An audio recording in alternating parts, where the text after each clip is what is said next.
සාකේයුස් යනු සුංගම් අය කරන්නන්ගේ ප්‍රධානියෙක් වූ පොහොසත් මිනිසෙක් ඒ ප්‍රදේශයේ ඉඳපු. අපේ ජේසුස් ක්‍රිස්තුස් වහන්සේ යෙරිකෝවට අතුල් වෙලා ඒ මැදින් යනකොට මේ මිනිසයා මුණ ගැහෙනවා. ඒකට මේ සාකේයුස් කියන මිනිසයාට ආශාවක් ඇති වෙනවා ජේසුස් වහන්සේව දකින්න. එයා බලන්න ඕන කියලා සාකේයුස් අර සෙනග මැද්දෙන් දුවල යනවා. එයා දුවල ගිහිල්ලා ඒ අස්සෙන් යනවා. දැන් ජේසුස් වහන්සේ එනවා. ගොඩාක් සෙනග එහෙන් මෙහෙන් තෙරපෙමින් ජේසුස් වහන්සේ පසුපස යනවා. එහෙත් මොහුට පේන්නේ නැහැ. මොකද මෙයා මිටි පුජ්‍යලේ. පොඩි ගොඩාක් කුස නැහැ. ඒක නිසා ඒ සෙනඟ මැද්දේ දකින්නේ නැති නිසා ගහකට නගිනවා. ගහට නගින්නේ උඩ ඉඳලා හොඳට බලන්න ඕන නිසා. එතකොට මොකද වෙන්නේ? ඒක දකිනවා ජේසුස් වහන්සේ.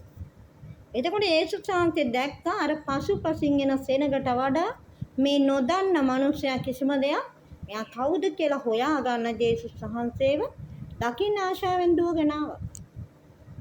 එයා ඒ කර ක්‍රියාව තුළ ඒ ගහ උඩට නැගලා බලාගෙන ඉන්නකොට ජේසුස් වහන්සේ දුවල ගිහිල්ලා කියනවා බැහැපම් බිමට.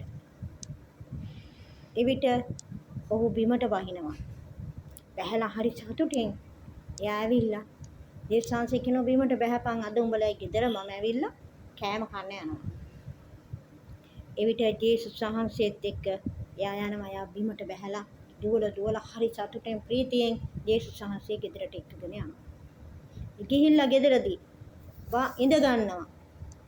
ඉඳ ගන්නකොට යන්න ප්‍රථම ඉඳලා ළඟ හිටියේ ඔක්කොම කාණ්ඩේ මූණක් නැති.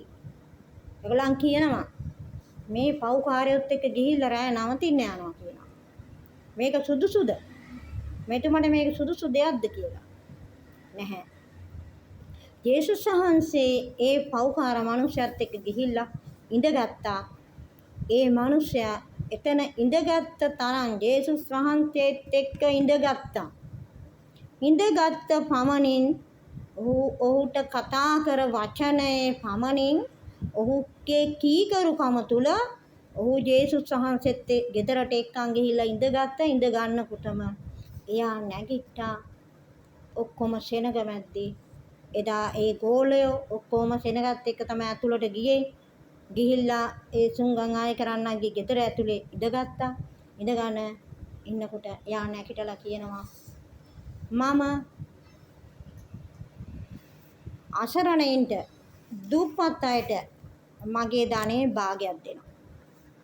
මහා පුදුම දෙයක් මේක. ආශ්චර්යමත් දෙයක්. බොහොම අමාරුවෙන් දුක් විඳලා ගහන්න ගිහිල්ලා මිනිස්සුත් එක්ක රණ්ඩු කරලා එකතු කරගනිපු මුදල්. මිනිස්සුන්ගෙන් ගහලා හරි ගන්න මානසිකත්වයක් තිබිච්ච මිනිස්සෙක්. ආයක පාරට නැකිලා කියනවා ජේසුස් වහන්සේ ළඟ ඉඳපු තරම් ඒ බලය, ඒ ජේසුස් වහන්සේගේ බලය ඔහු මතට ගලාගෙන ගියා. ඔහු එවලෙම නැකිටලා කියනවා මම දිලිඳුන්ට දෙනවා මගේ ධනෙන් භාගයක්. මම අනිසි ලෙස ගනිපු දෙයක් තියෙනවද? මේ සියල්ලෙන් මං හතර ගුණයක් වුන්ට දෙනවා කියලා. ඉතින් මේක හිතා ගන්න බෑ ඇත්තටම. හරි පුදුමයි. ශෙනක පුදුම වෙනවා. ජේසුස් වහන්සේ කියනවා අද උඹ ගිගිට ගැලවීම වෙලා තියෙනවා. මොකද්ද ගැලවීම කියන්නේ? ඔහු ඒ පාපයෙන් ගැලවුණා. ඒ මිනිස්සුන්ගෙන් අනිසි ලෙස අයථා ලෙස මුදල් හම්බ කිරීමේ ඒ පාපයෙන් ඔහු එවලි ගැලවුණා. ඒ ගැලවීම තුළ මුළු නිවසටම ගැලවීම පැමිණියා. ඔබත් මමත් කොතනින්ද ගැලවෙන්න ඕනේ?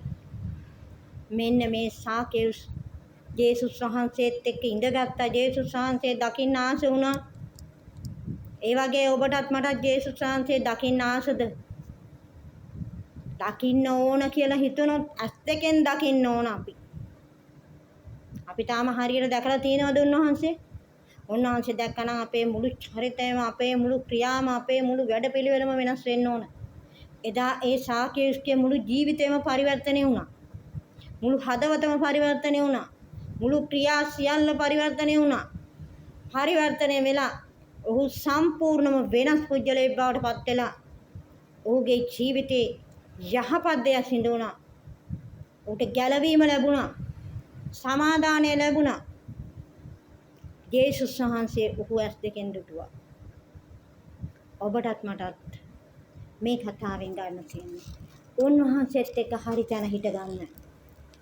උන්වහන්සේගේ වචනයට කීකරු වෙන්න. කීකරුකම තුල හරි දේ තුල හිට ගැනීම තුල පසුතැවිල්ල පැමිණෙනවා. කීකරුකම තුල පසුතැවිල්ල තුලින් ඔහුට සම්පූර්ණ පරිවර්තනය වුණා. ඒ වගේ පරිවර්තනය වෙන්නේ පසුතැවිලි වීම තුල. අපේ වරද අපට පේනෙන්න ඕන.